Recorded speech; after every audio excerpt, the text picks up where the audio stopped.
స్కూల్లో చదువుతున్నానో మీ పాపను ఏ బడిలో చదివిస్తున్నానో అడిగితే 190 మంది ప్రైవేట్ బడుల పేర్లే చెప్తారు.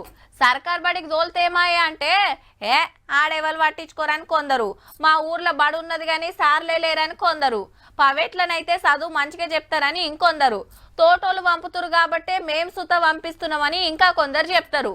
సర్కార్ బడంటేనే ముక్కిరుస్తున్నాయి అల్లా సర్కార్ గీ ఉపాయం చేస్తుందిలా. పల్లెలకు కొత్త బడులు రాబోతున్నాయిల్లో.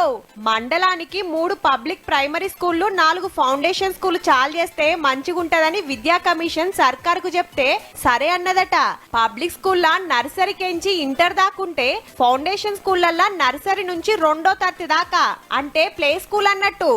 ఏక్ నెంబర్ సవలతులు, పోరలను తీసుకొస్తానికి బస్సులు, పొద్దుగాల నాస్టా, పగటిలి బువ్వ, మాపటిలి స్నాక్స్ కూడా పెడతారట. అగో ఇప్పుడున్న బడులను మూసేస్తారా ఏందనేరు.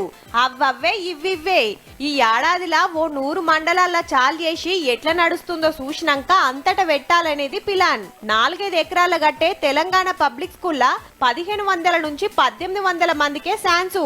పెద్ద ఆటల మైదానం, కంప్యూటర్ ల్యాబ్లు, అన్ని వొయ్యులుండే గ్రంథాలయం, పచ్చడి చెట్లు. ఒక్కో బడికి 12 కోట్లు, మొత్తం 22,000 కోట్లు అక్కెర పడతాయి. చిన్న బడి, పెద్ద బడి, ఇంటర్ కాలేజ్ ఒక్కతాన్నే ఉంటే అర్రలు గ్రౌండ్ కలిసి వస్తుందని విద్యా commission chairman Akunuri Murali sir ఇచ్చిన సలహా. తెలంగాణ వచ్చినాక సార్లు లేరనో పోరలు లేరనో శానా బడులు మూతబడితే ఇప్పుడు కొత్త తెచ్చే పని నడుస్తుందన్నట్టు.